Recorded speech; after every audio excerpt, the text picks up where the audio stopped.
Hi, this is Alexandra Kitty. Welcome to another episode of Officer Down, a true crime podcast where we look when the victim is law enforcement. Today we're going to look at the Lakewood tragedy.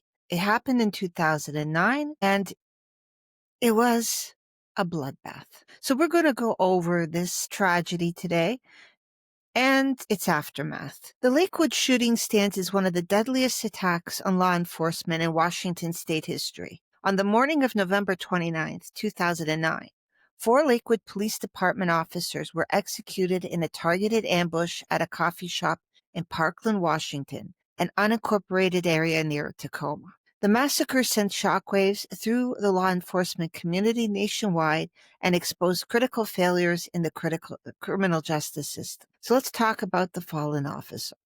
There was Sergeant Mark Joseph Renninger. He was 39. Sergeant Renninger was a decorated officer with 13 years of law enforcement experience, 5 with Lakewood Police Department and 8 with another one. Born on August 13, 1970, in Bethlehem, Pennsylvania, Renninger was a former U.S. Army Ranger who served with the prestigious 75th Ranger Regiment at Fort Benning, Georgia, where he was honored as Soldier of the Quarter. After his honorable discharge in 1996, he began his law enforcement career, and he served as president of the Tukwila Police Officers Guild and became a nationally renowned SWAT tactical expert.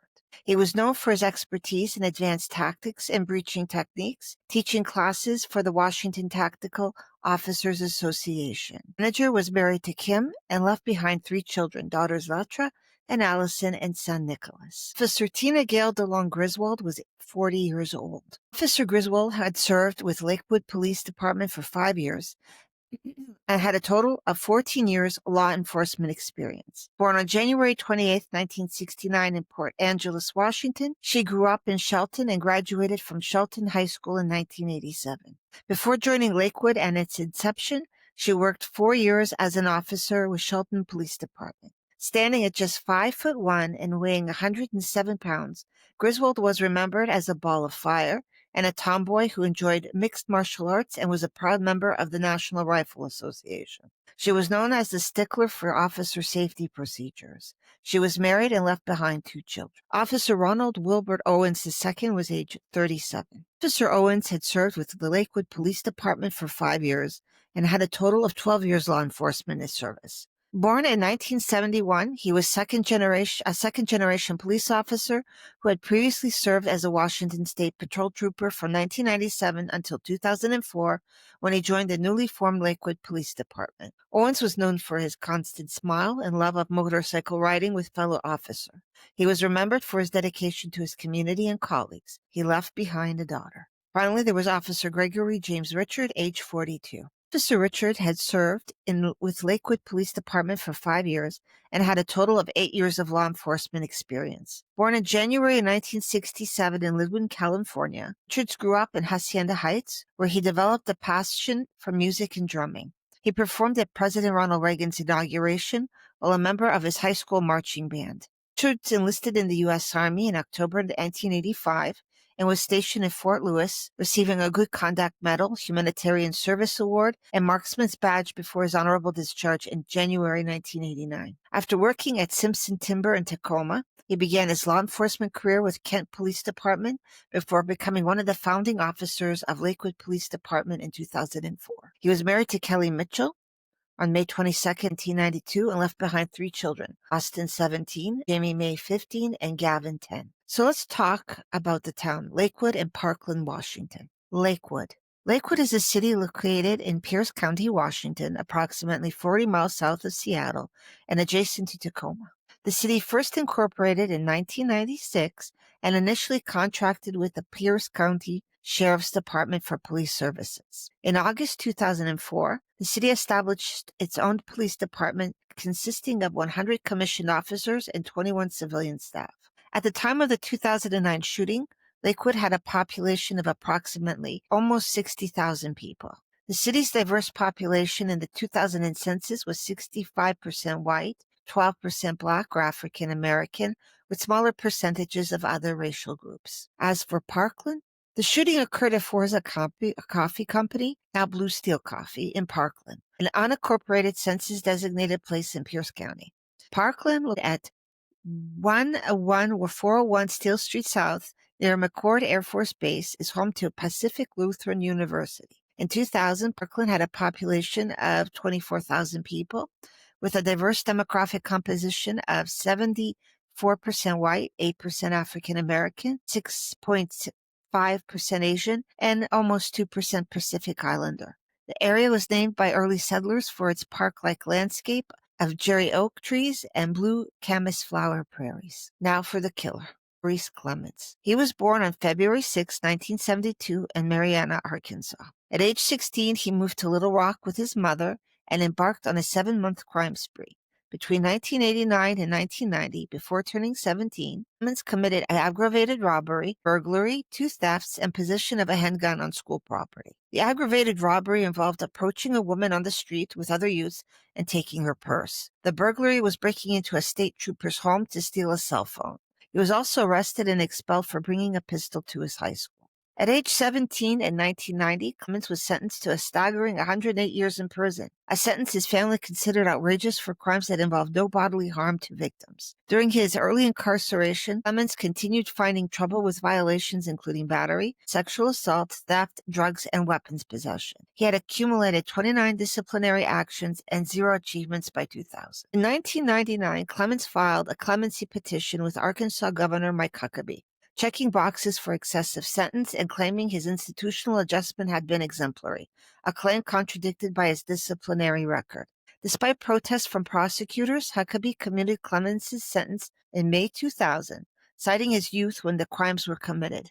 The commutation reduced his sentence to 4 of his 8 felony convictions, making him immediately eligible for parole. The Arkansas Parole Board unanimously voted to release him in July 2000 after he had served 11 years. Huckabee would later defend his decision, stating he took full responsibility, but would likely make the same decision if presented with the same file.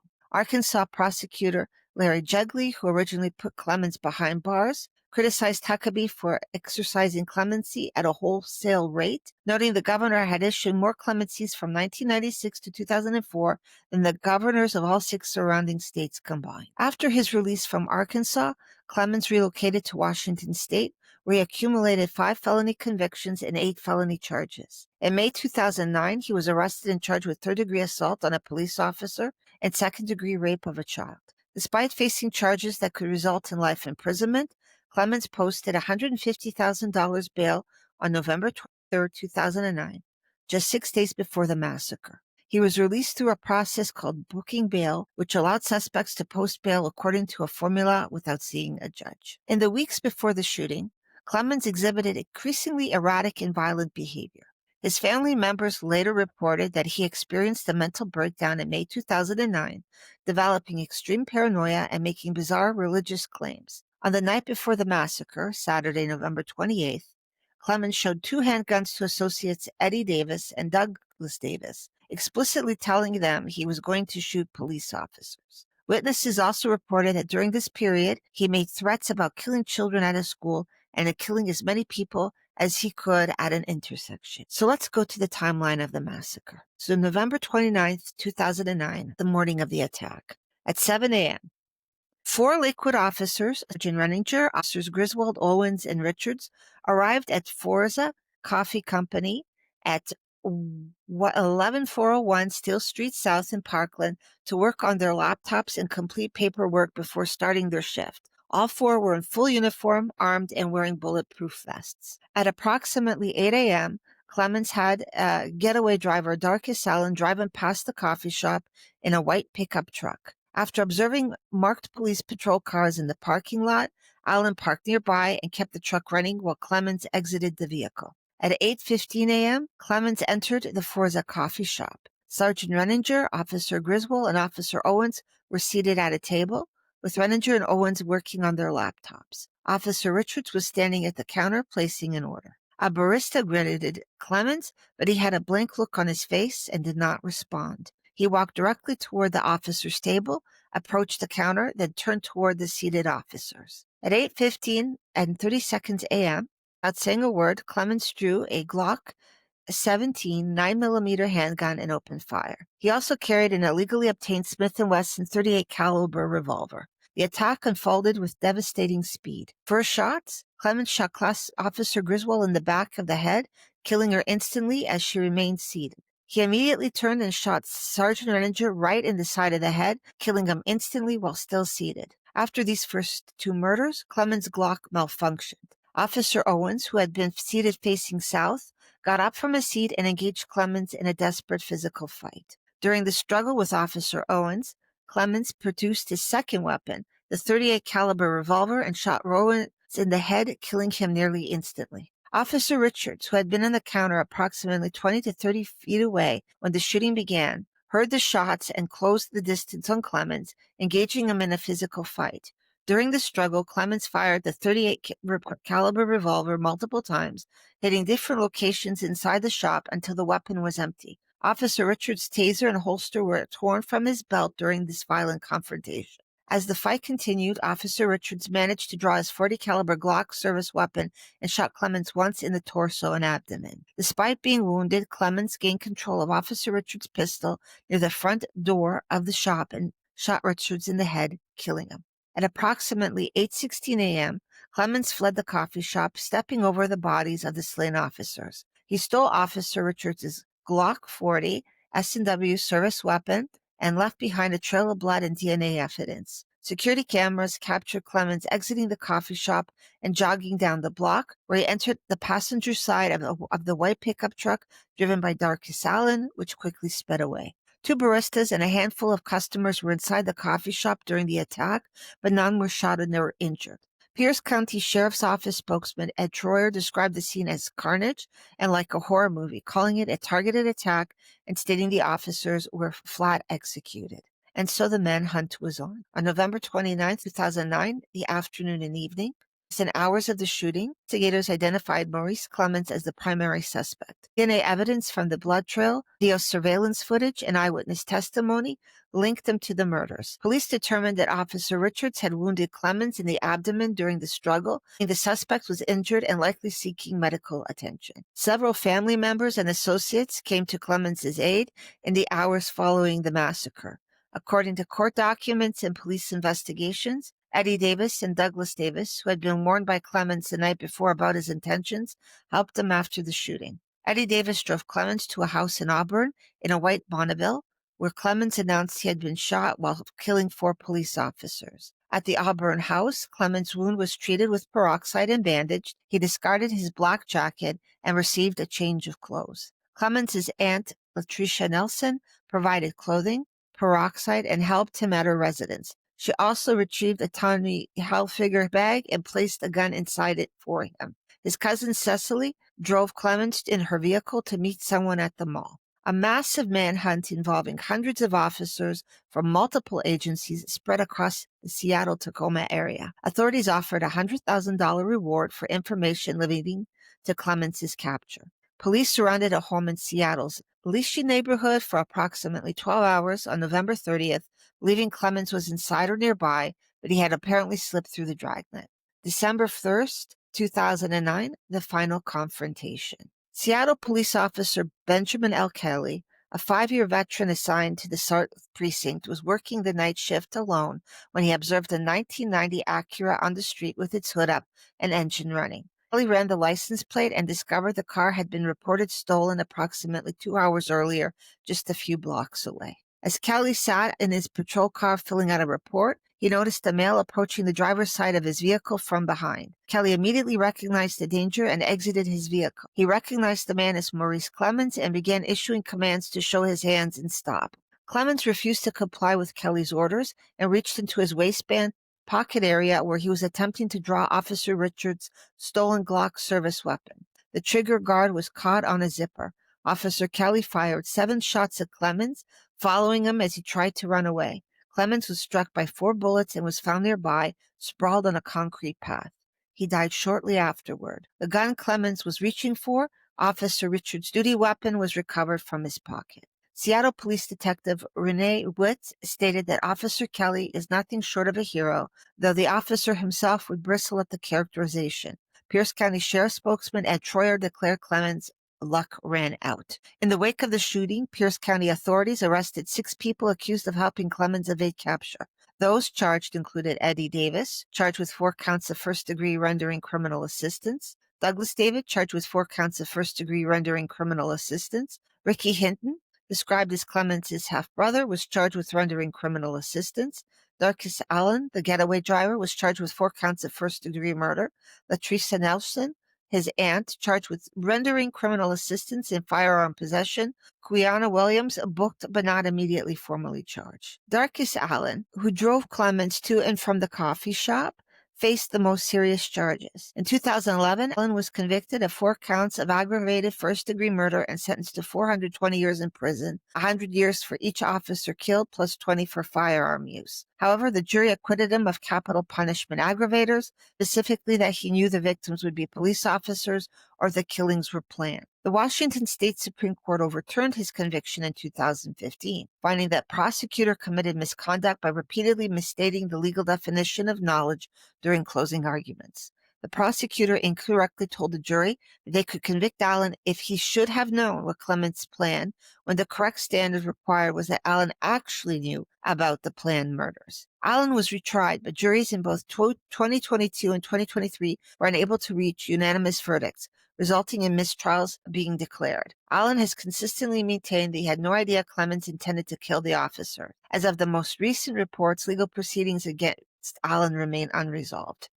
Several other convictions were also overturned on appeal. The Washington State Supreme Court in 2014 reversed the gun convictions and exceptional sentences of Latricia Nelson and Eddie Lee Davis, finding issues with the prosecutorial conduct and legal procedure. Most convictions against Clemens' associates were reversed based on court findings of misconduct by the Pierce County Prosecutor's Office. On December 8, 2009, a massive public memorial service was held at the Tacoma Dome to honor the 4 fallen officers. The day began with a 10-mile procession from McCord Air Force Base past the Lakewood Police Station to the Tacoma Dome. Over 2,000 police and fire vehicles from more than 150 different law enforcement and fire agencies participated in the 5-hour procession. More than 20,000 people attended the service, mostly from law enforcement, emergency medical services, and firefighting communities. Police officers came from as far away as New York City and Boston, with a large contingent of Royal Canadian Mounted Police officers also in attendance.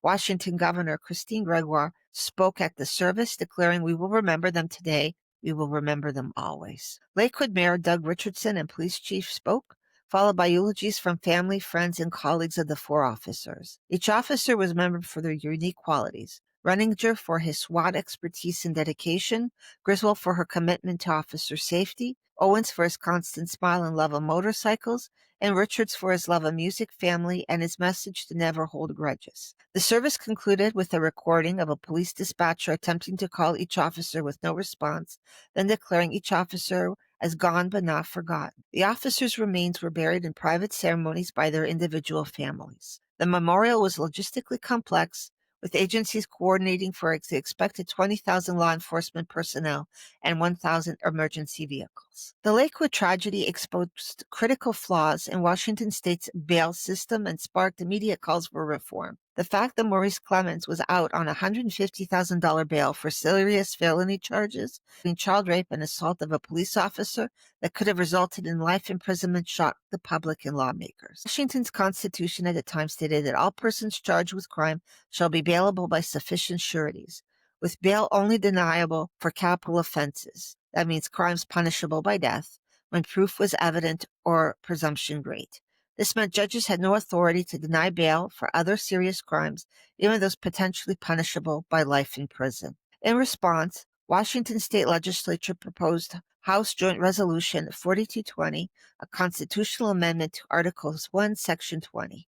The amendment would allow judges to deny bail for offenses punishable by the possibility of life in prison upon a showing by clear and convincing evidence of a propensity for violence that creates a substantial likelihood of danger to the community or any persons. The House approved the amendment 92-4 on March 7, 2010. The Senate subsequently approved it, sending it to voters in November 2010. The measure passed in a landslide, with Washington voters overwhelmingly approving the constitutional change. Lawmakers also passed House Bill 2625, which ended the practice of booking bail, the system that allowed claimants to post bail on a weekend according to a formula without ever appearing before a judge. The bill, which passed 96-0, required judicial approval for all bail decisions. Following the tragedy, the International Association of Chief of Police's, the IACP, in partnership with the Bureau of Justice Assistance and the Pretrial Justice Institute, convened a focus group of criminal justice professionals. The group concluded that law enforcement should play a more active leadership role in addressing pretrial process issues that affect the public and officer safety. In 2011, the IACP issued Law Enforcement's Leadership Role in Pretrial Release and Detention Process, a guidebook providing information for law enforcement on the bail system, pretrial service programs, and detention and release procedures. The IACP membership also approved a resolution expressing commitment to continuing work on risk-based pretrial services. The Lakewood shooting reinforced critical lessons about officer vulnerability and situational awareness. Official after-action report and tactical review emphasized that officers remain targets simply for wearing the uniform. The incident highlighted that officers meeting in public spaces before shifts remain vulnerable to targeted attacks. Even armed, uniformed officers wearing bulletproof vests can be killed when ambushed without warning. The importance of maintaining heightened awareness even during routine administrative activities, and multiple officers fighting back can wound suspects and provide crucial evidence, as Richards did. The tragedy particularly affected officer morale and recruitment.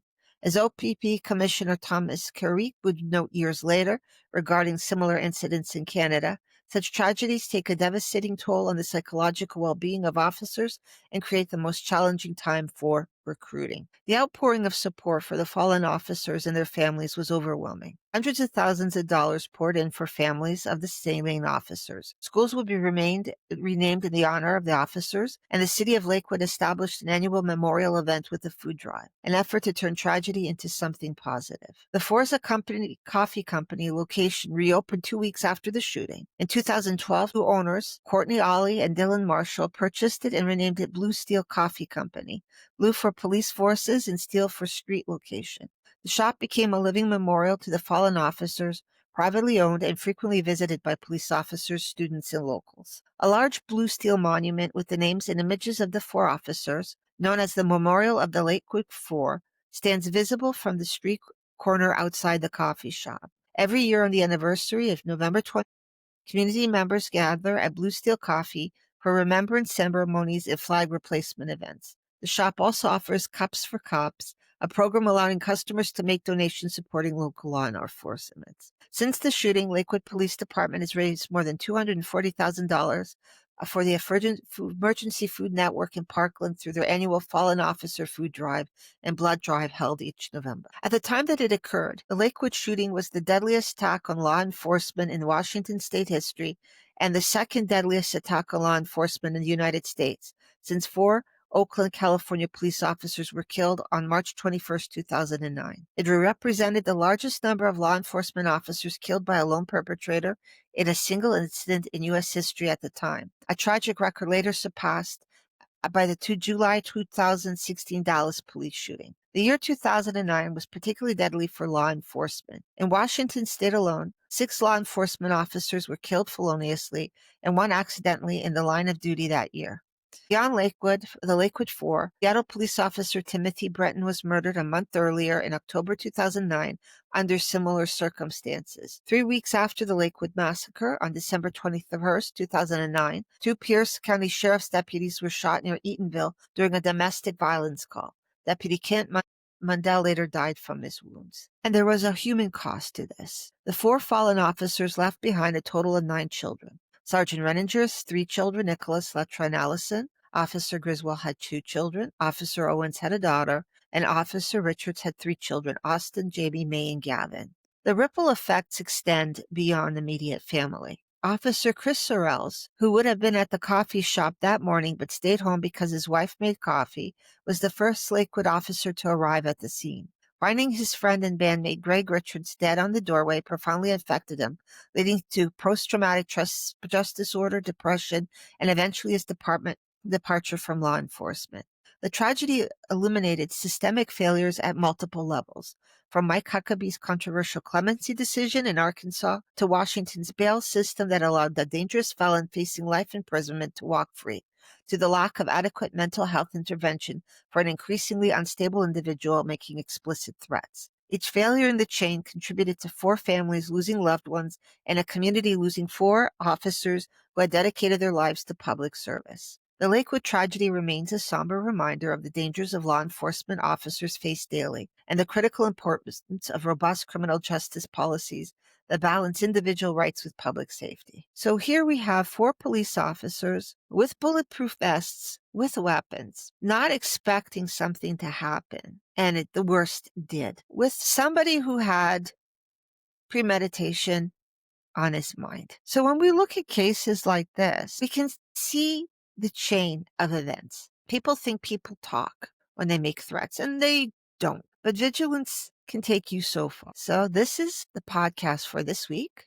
I hope it gave you something to think about. If you liked what you hear, comment, share, like, subscribe. And next week, we're going to discuss another case on Officer Dan.